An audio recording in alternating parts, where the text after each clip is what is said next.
Hi students, आज मैं next topic characteristic of life के स्टार्ट कर रहा हूँ, जो है रिप्रोडक्शन। रिप्रोडक्शन एक्चुअली हम लोग बहुत लोअर क्लासेस में भी पढ़ते आ रहे हैं, ठीक।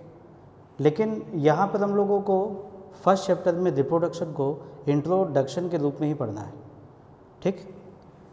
और रिप्रोडक्शन को हमें रिलेट करना है कि कैसे ये लिविंग प्रॉपर्टी है, ठीक।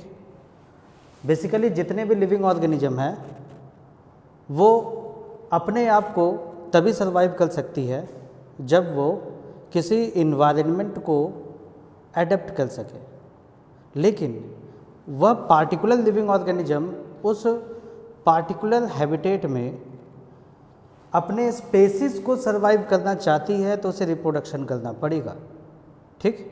Different types of species living organism की पाई जाती है और उसकी कंटिन्यूटी रिप्रोडक्शन पे डिपेंड करती है। तो reproduction is actually the process due to which continuity of species can be maintained on earth. Okay, this is usually production of new individual, और you can say this is production of new progeny, new offspring, ठीक। Unicellular organism भी reproduction show करती है, multicellular organism भी reproduction show करती है। Unicellular organism की बात करें हम लोग तो यूनिसेल्युलर ऑर्गेनिज्म सेल डिवीजन के जरिए रिप्रोडक्शन करती है। सिंगल सेल के ऑर्गेनिज्म जैसे कि अमीबा बाइनरी फ्यूजन परफॉर्म करती है और अपने पॉपुलेशन को बढ़ाती है, ठीक। Binary fusion include mitosis. Okay, तो unicellular reproduction is actually the asexual reproduction which is actually mitosis. Okay, इसके जरिए माइटोसिस के जरिए सेल के नंबर बढ़ते चली जाती है और उसकी कॉलोनी, उसकी पॉपुलेशन साइज बढ़ते चली जाती है। तो whatever will be the colony size और population size of unicellular organism that will show mitotic division. Okay, तो population size mitotic division of unicellular organism पे डिपेंड करेगी, ठीक। जैसे कि यूनिसेल्युलर एल्गी, अमीबा, प्रोटिस्टा, ये सब बाइनरी फ्यूजन वगैरह करेंगे, एसेक्सुअल रिप्रोडक्शन परफॉर्म करेंगे, मीन्स माइटोसिस शो करेगी, ठीक। जस्ट लाइक अ क्लोनिंग, जिससे वो अपने पॉपुलेशन को बढ़ा सकती है, ठीक। It means growth and reproduction both are mutually inclusive property in the case of unicellular organism. Unicellular organism में ग्रोथ और रिप्रोडक्शन दोनों साथ साथ चलते हैं, दोनों एक दूसरे के सिनोनिमस है, both are synonymous of each other. Growth और रिप्रोडक्शन दोनों यूनिसेल्युलर में सेम सेम है, ठीक। रिप्रोडक्शन सिर्फ लिविंग बीइंग्स में ही पाई जाती है, लेकिन कोई भी नॉन लिविंग ऑर्गेनिज्म ऐसी नहीं है जो रिप्रोडक्शन शो कर सके। ओके, और non living objects are sterile, वो रिप्रोडक्शन नहीं कर सकती, ठीक। केवल लिविंग ऑर्गेनिज्म ही रिप्रोडक्शन कर सकती, इवन सिंगल सेल ऑर्गेनिज्म ही क्यों ना हो, ठीक। तो सिंगल सेल ऑर्गेनिज्म वह एंटिटी है जो रिप्रोडक्शन शो तो करती है, लेकिन वहाँ पे रिप्रोडक्शन और ग्रोथ एक दूसरे की सिनोनिमस होती है, ठीक। Next, multicellular. Multicellular organism दो कैटेगरी में डिवाइड किए जा सकते हैं according to their reproductive power. यदि सिंगल पेरेंट अपने प्रोजेनी को पैदा कर पा रहा है बाय क्लोनिंग मेथड, और you can say by mitotic division, okay, ऐसे रिप्रोडक्शन को हम लोग एसेक्सुअल रिप्रोडक्शन कहते हैं।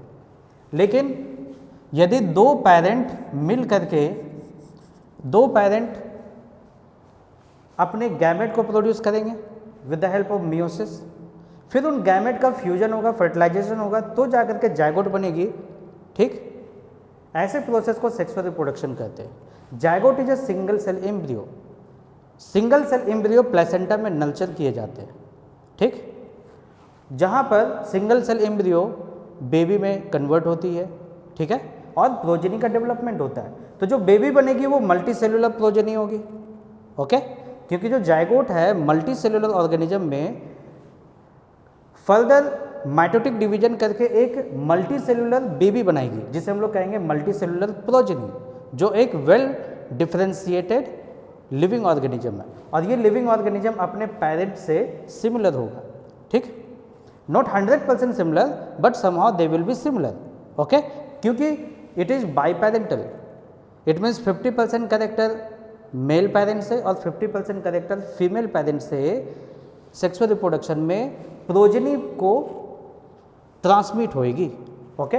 लेकिन in the case of asexual reproduction uniparental है, इसलिए इनके जितने भी प्रोजेनी बनेगी वो हमेशा अपने पेरेंट्स के क्लोन होंगे, ठीक।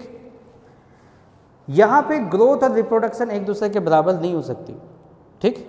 मल्टी सेलुलर ऑर्गेनिज्म यदि यंग स्टेज से एडल्ट स्टेज में कन्वर्ट हो रहा हो तो उसे हम लोग ग्रोथ कहेंगे, लेकिन मल्टी सेलुलर ऑर्गेनिज्म बच्चे पैदा कर रहा हो तो हम लोग उसे रिप्रोडक्शन कहेंगे। इट मीन्स रिप्रोडक्शन और ग्रोथ मल्टी सेलुलर में दोनों अलग अलग टर्म हैं, इसीलिए they are mutually exclusive not inclusive, they are exclusive. Inclusive में यूनिसेलुलर आएगी। It means growth and reproduction are not synonymous, okay, in the case of multicellular organism.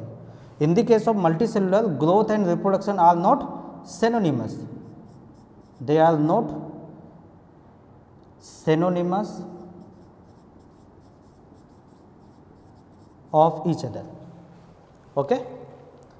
In the case of unicellular, growth and reproduction are synonymous. लेकिन multicellular reproduction में हम लोग कुछ exception देखते हैं। Example मुल, worker honey bee और infertile human couple. ये मेंबर एक्चुअली एनसीईआरटी में भी दिया हुआ है और ये लिविंग तो है लेकिन ये अपनी रिप्रोडक्टिव कैपेसिटी को खो चुके हैं, ठीक। मुल तो हाइब्रिड है, जैसे मुल हिन्नी आपने पढ़ रखा है, ठीक। तो ये जो मुल और हिन्नी है जो होल्स और डंकी के हाइब्रिडाइजेशन से पैदा होता है, ठीक, ये एक्चुअली स्टेराइल है लेकिन फिर भी वो तो लिविंग है।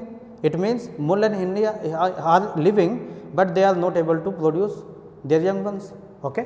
It means यहाँ पे रिप्रोडक्शन इस लिविंग ऑर्गेनिज्म को प्रूफ नहीं कर सकती। उसी तरह से वर्कर हनी भी अपने प्रोजेनी को पैदा नहीं कर सकती, क्वीन हनी भी पैदा कर सकती। इनफर्टाइल ह्यूमन कपल जो स्टेराइल है, जो अपने बच्चे पैदा तो नहीं कर पाते लेकिन वो लिविंग है, ठीक। इससे ये पता चलता है कि जो ग्रोथ है एसेंशियल कंडीशन तो नहीं है लिविंग ऑर्गेनिज्म को डिस्क्राइब करने के लिए, लेकिन रिप्रोडक्शन की जरूरत इन 3 कारणों से जरूरत होती है। नंबर 1, पॉपुलेशन को जनरेशन आफ्टर जनरेशन जिंदा रखना, परपेचुएट करना, उसे बार बार प्रोसीड करना, ठीक।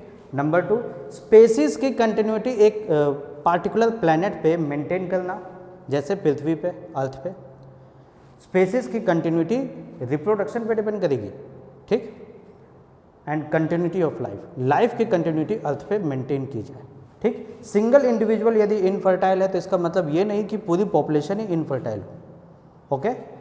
इट मीन्स रिप्रोडक्शन किसी पॉपुलेशन को जनरेशन आफ्टर जनरेशन मेंटेन करेगी, मीन्स वो स्पेसिस को भी मेंटेन करेगी जनरेशन आफ्टर जनरेशन, मीन्स वो लाइफ को किसी प्लैनेट पे हमेशा मेंटेन करेगी। So reproduction is a process of being alive but it is not 100% essential characters, इसलिए reproduction is non defining feature. So reproduction is non-defining characteristics. It is non-defining characteristics. Okay? अब हम लोग बात करेंगे types of reproduction की। तो types of reproduction 2 column में हम लोग पढ़ते हैं, एसेक्सुअल रिप्रोडक्शन और सेक्सुअल रिप्रोडक्शन।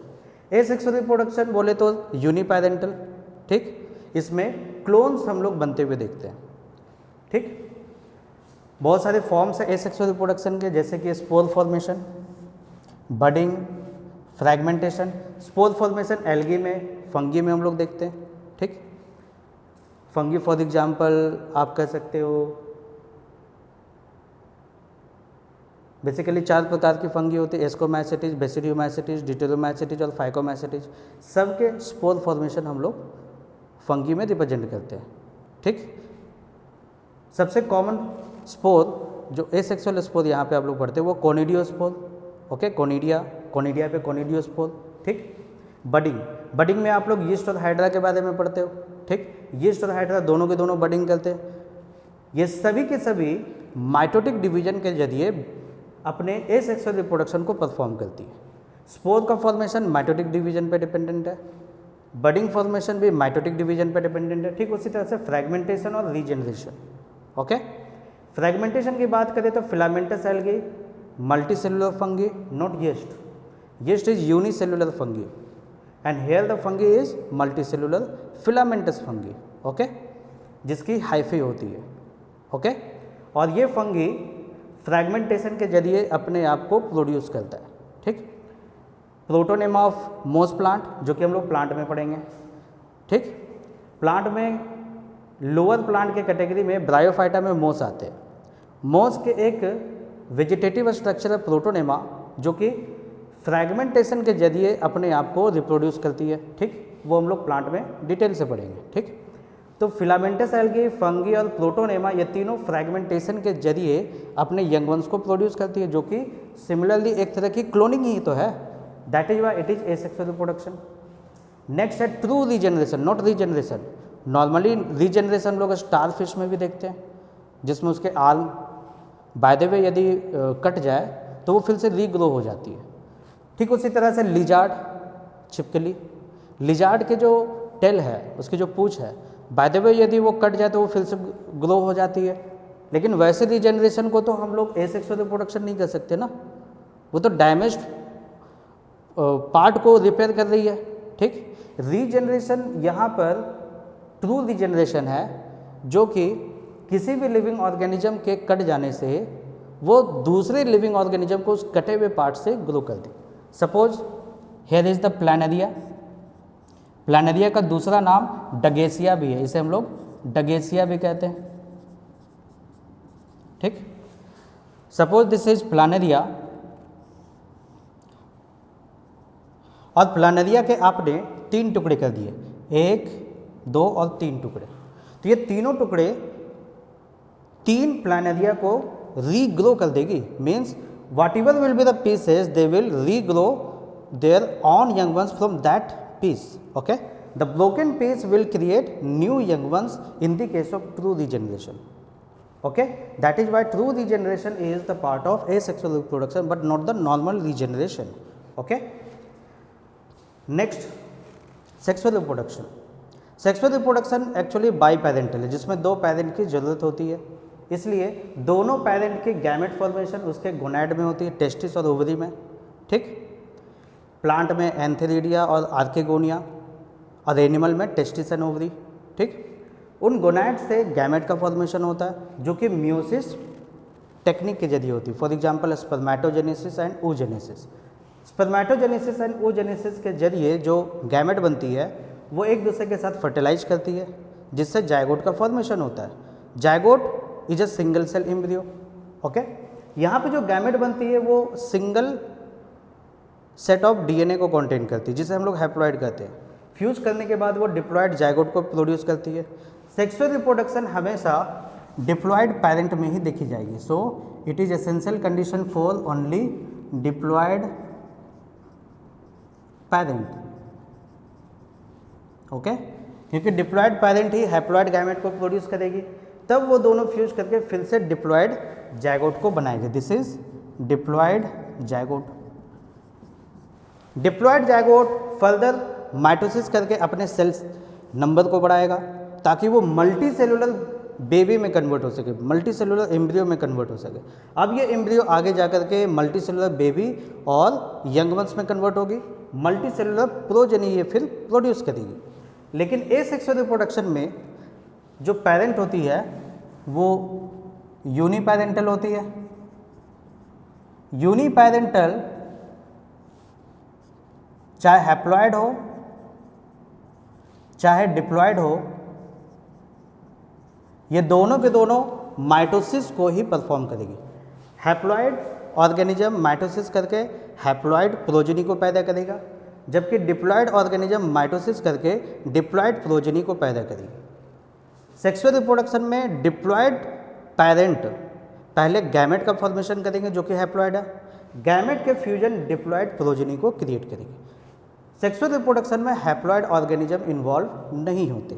ठीक, तो बेसिकली ये रिप्रोडक्शन है, रिप्रोडक्शन लाइफ की 100% डिफाइनिंग कैरेक्टर्स नहीं है। ओके, रिप्रोडक्शन में हम लोग सेल डिवीजन पार्टिसिपेट करते हुए देखते हैं।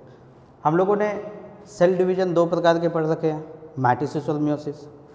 ठीक, लेकिन सेल डिवीजन और भी दूसरे कंडीशन में भी अब तक काम आते दिखे हैं, जैसे कि नंबर 1 सेल डिवीजन ग्रोथ के लिए भी रिस्पॉन्सिबल है, क्योंकि सेल डिवीजन से सेल नंबर बढ़ेगी और ग्रोथ बढ़ेगी। Okay, example unicellular organism. Unicellular organism में cell division is equal to their growth and cell division is equal to their reproduction also. तो cell division is growth and reproduction in the case of unicellular. Okay, next repair and healing. Cell division से किसी भी ruptured part को repair किया जा सकता है, उसे हील किया जा सकता है। Next cell division participate in reproduction, example unicellular organism. तो रिप्रोडक्शन के केस में यूनिसेलुलर ऑर्गेनिज्म ही सेल डिवीजन को रिप्रोडक्शन के रूप में शो कर सकती है।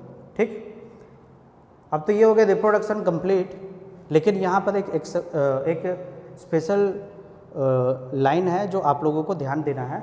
This is photo period. Photo period जैसे कि long day plant, short day plant.